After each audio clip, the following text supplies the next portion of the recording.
एक समय में हमीरपुर नामक एक सुंदर गांव में महिर, विराट और नीलेश नामक 3 दोस्त रहते थे। वो तीनों उसी गांव में खेती करते हुए आए हुए पैसों से उनकी परिवार की देखभाल करते थे और खुश रहते थे। हर साल अच्छा फसल आने के कारण वो तीनों खुशी से जी लेते थे। ऐसे बहुत साल बीत जाते हैं, मगर एक साल बहुत जोर की बारिश होने के कारण उन तीनों के खेत खराब हो जाते हैं। विराट, इस साल की खेती तो गया समझो, बारिश ने सब कुछ खराब कर दिया। अब तक जो पैसे हमने खेत पे लगाए वो तो गए। हाँ महिर, अगर अगले साल भी यही हुआ तो हमारे पास खेती करने के लिए भी पैसे नहीं बचेंगे। विराट, महिर, अगले साल की बुराई भी अभी कर रहे हो तुम। अगले साल के बारे में अभी बुरा सोचने की क्या जरूरत है? क्या पता शायद अगले साल हमारा फसल पहले जैसे अच्छा आएगा। हमें आने वाले कल के बारे में कुछ नहीं पता है, तो क्यों ना हम अगले साल के बारे में अच्छा सोचकर फसल उगाएं? नीलेश सही कह रहा है। क्यों ना हम अच्छा सोचकर अगले साल के लिए अभी फसल लगा दें। क्या पता शायद इस बार फसल अच्छा उगे। अच्छा सोचकर वो तीनों अगले साल के फसल के लिए उगाते हैं, लेकिन पानी ना होने के कारण उन्हें फसल नहीं मिलता है और इसी कारण तीनों निराश बैठे रहते हैं। पिछले साल की तरह इस साल भी पैसे हमारे बर्बाद हो गए हैं। हमारे खेत बर्बाद हो गए हैं और मैंने सारे पैसे इसी फसल पे लगा दिया।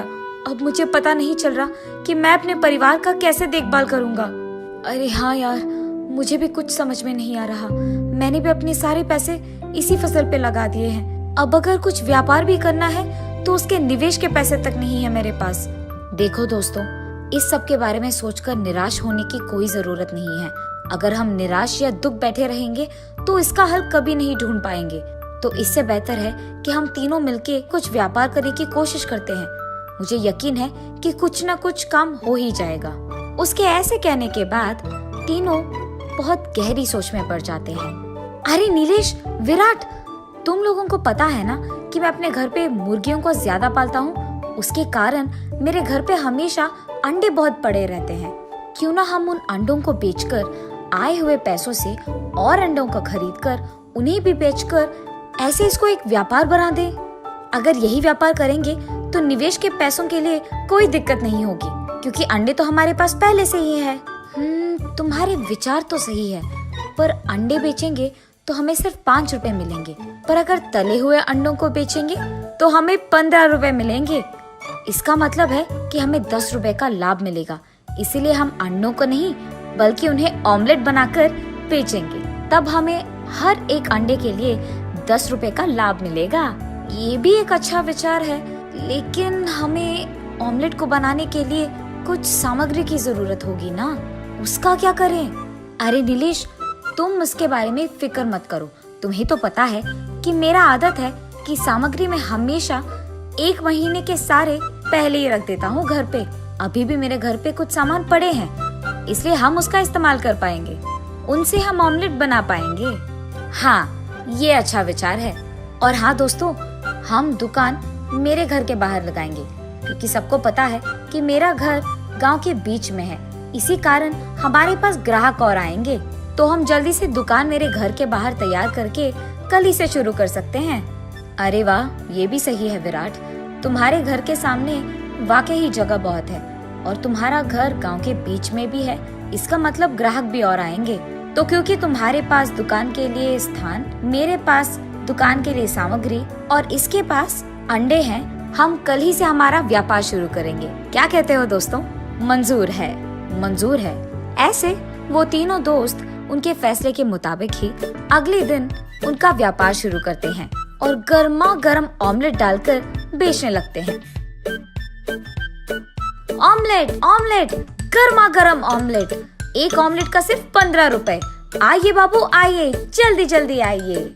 इसकी आवाजें सुनकर उस तरफ से जाते हुए सारे गांववासी वहां आकर ऑमलेट खाकर ही जाते थे। ऐसे ही विराट ऑमलेट बनाता था, माहिर उन ऑमलेट्स को ग्राहक तक पहुंचाता था और नीलेश उनसे पैसे लेता था। ऐसे उनका दिन बहुत व्यस्त चले जाता है और उनको पता भी नहीं चलता है कि रात कब हो जाती है। बहुत देर होने के बाद वो तीनों दुकान बंद कर देते हैं। अरे यार नीलेश, हमारा व्यापार तो पहले ही दिन इतना अच्छा चला। देखो हमने कितने पैसे कमाए हैं। मुझे तो लग रहा है कि व्यापार खेती से बेहतर है। अगर हमारा ऐसे ही चलता रहा ना तो बहुत ही जल्द बहुत सारे पैसे कमा पाएंगे। हाँ यार, बात तो सच है। तब से वो तीनों ऑमलेट का व्यापार करते हुए बहुत खुश रहते हैं। विराट की अच्छे ऑमलेट बनाने के कारण उस गांव में सारे लोग उसी की दुकान को जाते थे और ऐसे ही बहुत ही कम समय में उनका ऑमलेट का दुकान बहुत प्रसिद्ध हो जाता है। ऐसे कुछ दिन बीत जाते हैं। एक दिन तीनों मिलकर आए हुए पैसों को बांट रहे थे। इन स्वादिष्ट ऑमलेट्स को मैं ही बना रहा हूँ। मेरे ही कारण इस गांव के सारे लोग इस दुकान को आ रहे हैं। काश मैं व्यापार अकेले करता, तब ये सारे पैसे मेरे ही होते, ये व्यापार मेरा होता। अभी भी देर नहीं हुई है। मैं अपने दोस्तों को बता देता हूँ कि मुझे ये व्यापार अकेले करना है और कल से इनको दुकान आने से मना कर दूंगा। दुकान का जगह भी तो मेरे ही घर में है। ऐसे करूंगा तो आगे जो भी पैसे मिलेंगे वो सारे मेरे होंगे। मेरे पास मौजूद अंडों को अगर मैं ही बेचा होता तो शायद ये सारे पैसे मेरे ही होते और मुझे इसे बांटने की कोई जरूरत नहीं पड़ता। मैंने गलती किया है ये करके कि मेरे अंडों को मेरे दोस्तों से बांटा है। अब व्यापार भी हम इसीलिए साथ में कर रहे हैं। एक काम करूंगा, मैं अपने दोस्तों को बोल दूंगा कि कल से ये व्यापार मैं अकेले करूंगा, तब ये सारे पैसे मेरे ही होंगे। मुझे अपने पैसों का ऐसे बंटवारा करने की कोई जरूरत नहीं पड़ेगी। हाँ, मुझे ये व्यापार खुद से रख लेना था। मैं खुद ऑमलेट को बना के बेचता था और ये सारे पैसे मेरे ही होते। इसीलिए मैं इन दोनों को कह दूंगा कि कल से मुझे ये व्यापार अकेले में करना है। ऐसे ये सारे पैसे मेरे हो जाएंगे। माहिर, नीलेश, मुझे तुम दोनों से कुछ कहना है। कल से हम तीनों साथ में व्यापार नहीं करेंगे। हम तीनों के 3 अलग अलग दुकान रहेंगे और ऐसे ही हम ऑमलेट का व्यापार चलाएंगे। मुझे अब तुम दोनों के साथ काम नहीं करना है। अरे वाह विराट, तुमने तो मेरी दिल की बात कह दी।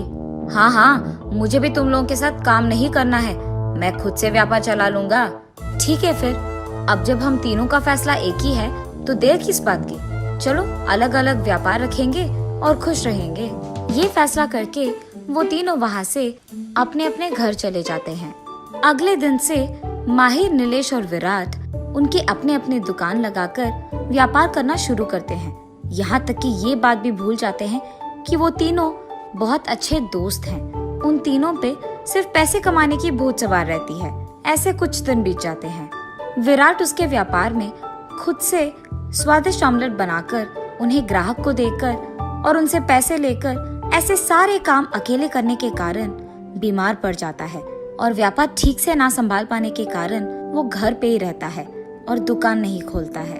और ऐसे कई दिन बीत जाते हैं।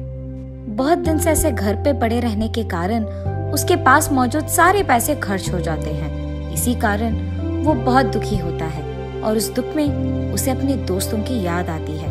पैसों की लालच में तो मैंने अपने खुद के दोस्तों को छोड़ दिया है।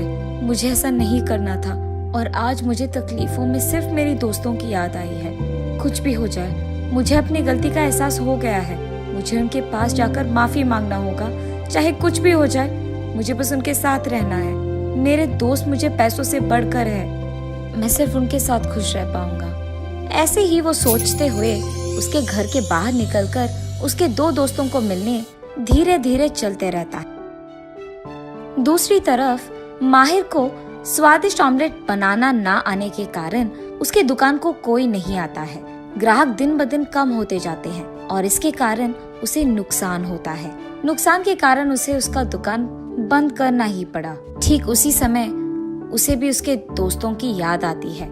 मुझे स्वादिष्ट अंडा बनाना नहीं आता है और इसी कारण एक बार जो ग्राहक मेरे दुकान आते हैं वो दूसरी बार लौटकर नहीं आते हैं, क्योंकि मुझे ऑमलेट अच्छी तरह से बनाना ही नहीं आता है। काश सब कुछ पहले जैसे होता, जहाँ विराट ऑमलेट बनाता और मैं उन्हें पहुँचाता ही। मेरे दोस्तों के साथ काम करते हुए मुझे बहुत मजा आया था।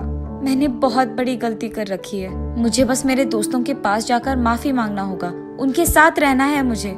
ये फैसला करके वो भी उसके दोस्तों की ओर धीरे धीरे चलने लगता है।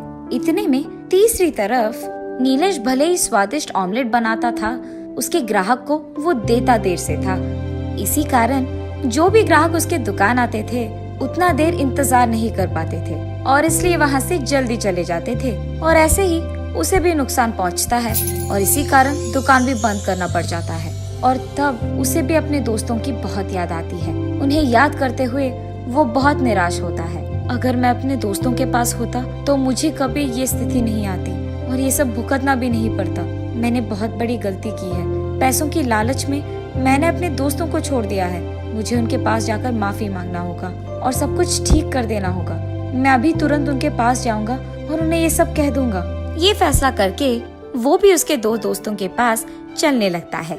ऐसे तीनों बीच रास्ते में एक दूसरे को मिल जाते हैं। माहिर, नीलेश, मुझे तुम दोनों माफ कर दो यार। पैसों की लालच में मैंने ये सब किया है और मुझे अपनी गलती का एहसास हो गया है। मैं ये बात कैसे भूल पाया कि जब पहली बार हमारे खेत के वजह से हमें नुकसान मिला तो सिर्फ तुम दोनों के कारण मैं वापस पैसे कमा पाया हूँ और अब पैसों के लिए मैंने तुम दोनों को छोड़ दिया। ये मैंने बहुत गलत किया, मुझे माफ कर दो यार। मुझे तुम दोनों की बहुत याद आई। विराट, नीलेश, तुम दोनों भी मुझे माफ कर दो यार। मैंने भी तो वही गलती दोहराया है। अब जाके मुझे समझ में आया कि मैंने कितना बड़ा गलती कर दिया है। अब से मेरा सुख दुख सब कुछ तुम ही के साथ। तुम दोनों को भी मुझे माफ करना होगा। मैंने भी वही गलती की है और अब से हम सब साथ में हमेशा हमेशा के लिए रहेंगे। मंजूर? मंजूर है, मंजूर है। ऐसे उन तीनों दोस्तों को उनकी गलती का एहसास होता है और तब से वो तीनों साथ में ही रहते हैं और हर काम पहले की तरह साथ में ही करते हैं।